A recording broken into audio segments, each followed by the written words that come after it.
Monsieur Louvrier, bonjour. Bonjour. Donc vous venez de co-signer avec d'autres maires en France, notamment Christian Estrosi, une tribune qui réclame plus de pouvoir pour les polices municipales.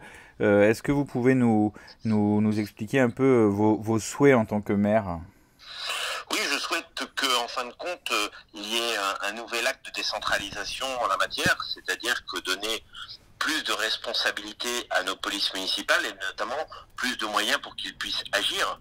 Je pense notamment à l'accès total aux fichiers, comme celui des permis de conduire, des voitures volées ou des personnes recherchées, des personnes fichées S, et aussi autoriser nos polices municipales à procéder à des contrôles d'identité. Nous souhaitons aussi que on puisse disposer de pouvoirs permettant la fermeture des établissements qui posent problème, notamment en matière de tranquillité publique. Donc nous souhaitons vraiment qu'en fin de compte l'État fasse confiance aux maires. Concrètement, sur la Baule, la police municipale, qu'est-ce que ça représente et quelles sont ses principales missions qu'elle peut mener actuellement et celles qu'elle ne peut pas mener actuellement, par exemple? La police municipale sur la Baule, c'est 15 effectifs, hein, 15 effectifs qui sont en fin de compte aussi accompagnés des effectifs de police nationale, où il y a à peu près 80 effectifs en matière de police nationale qui se répartissent ces effectifs-là entre le Pouliguen, la Baule et Pornichet. Et puis nous avons aussi mis des moyens pour la sécurité privée, où nous avons 6 effectifs pendant la période estivale. Et puis enfin, nous avons un renfort de 74 policiers pour les compagnies républicaines de sécurité qui seront là jusqu'au 27 août. Est-ce qu'il n'y a pas... alors, il y a eu les annonces de Monsieur Castex récentes. Déjà, qu'est-ce que vous en avez pensé? Il y a quand même beaucoup, notamment à droite, qui estiment que c'est plus de la mesurette ou de la communication que de la vraie annonce concrète sur le domaine de la sécurité et de la délinquance, quoi.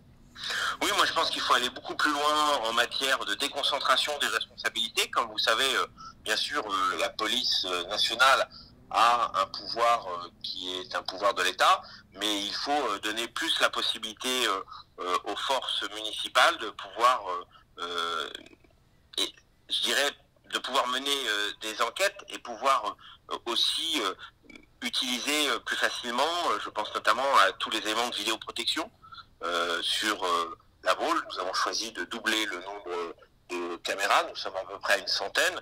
Nous doublerons dans les 2 ans qui viennent à 200 caméras sur le territoire parce que nous souhaitons couvrir l'ensemble du territoire, hein, tous les quartiers, et notamment ceux qui, bien sûr, sont plus particulièrement touchés par des incivilités et de la délinquance. Alors, l'aspect répression est certes important, mais est-ce que dans une période où on assiste à une explosion des violences gratuites, des violences tout court en France, la police, j'ai envie de dire, elle arrive après les faits.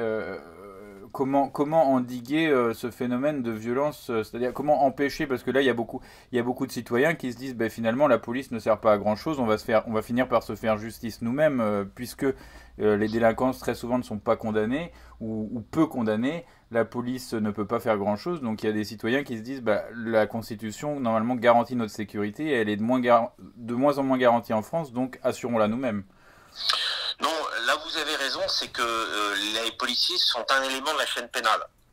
Et que, en fin de compte, on considère et on le voit qu'il y a sans doute aussi des améliorations à apporter en matière de justice.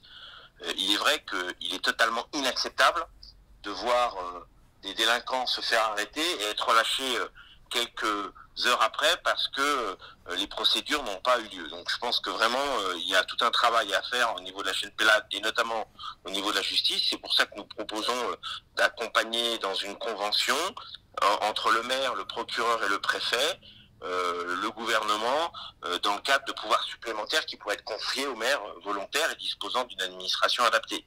Je pense que, si vous voulez, en matière de police municipale, bien évidemment, les règles ne peuvent pas être les mêmes partout, suivant les capacités de chacune des communes à pouvoir avoir des effectifs, des moyens. Et donc, c'est sur la base du volontariat que les maires peuvent passer des conventions avec l'ensemble des acteurs de la chaîne pénale, que sont le préfet bien sûr, le procureur et le maire.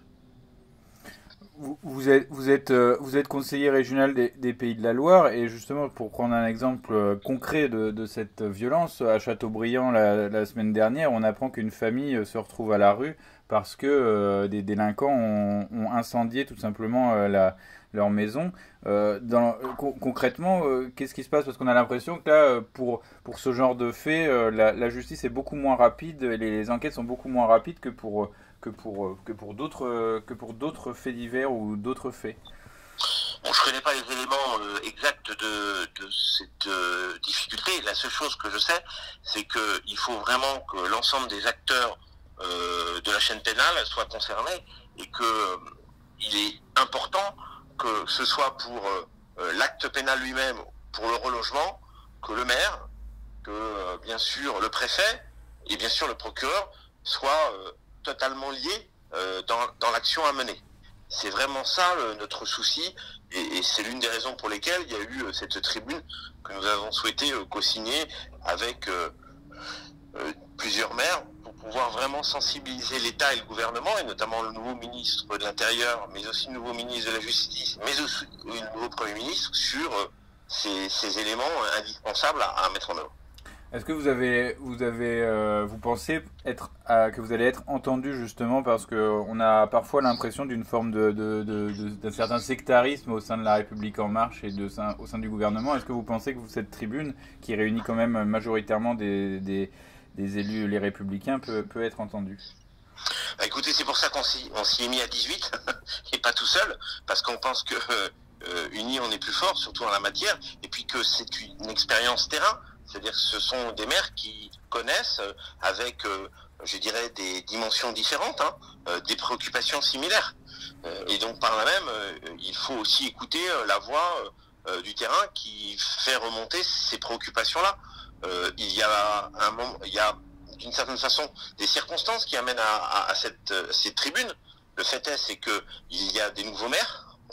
On vient de sortir d'une élection municipale, on a écouté nos concitoyens, il y a un nouveau gouvernement, donc cette situation-là amène à ce qu'il y ait de nouvelles mesures de prise rapidement. Dernière question, Franck Louvrier, sur un tout autre sujet, sur l'apparition de Nantes dans Destination Bretagne. Vous qui vous revendiquez comme breton, quelle a été votre réaction là-dessus? Est-ce qu'on peut dire qu'il s'agit peut-être d'un éventuel pas vers l'ouverture d'un processus de réunification de la Bretagne? Écoutez, en tout cas, il y a eu un acte manqué de la part de Jean-Marc Ayrault et de François Hollande à l'époque où il y a eu les rapprochements des régions. C'est sûr que le rapprochement de la région Bretagne et de la région Pays de la Loire était un projet intéressant. Depuis, on le sait très bien, les habitants de la Loire-Atlantique se sentent largement bretons, si ce n'est très bretons, et qu'à un moment donné, il est normal que nous ayons des actions communes en matière touristique, en matière d'attractivité. Ce n'est pas pour ça que ça redimensionne la Bretagne avec un cinquième département où ça divise la région des Pays de la Loire. Je pense que l'acte manqué, c'était l'acte du rapprochement de la Bretagne et des Pays de la Loire. Il n'est pas venu le temps de diviser la région des Pays de la Loire. Franck Louvrier, je vous remercie. Bah, je vous en prie.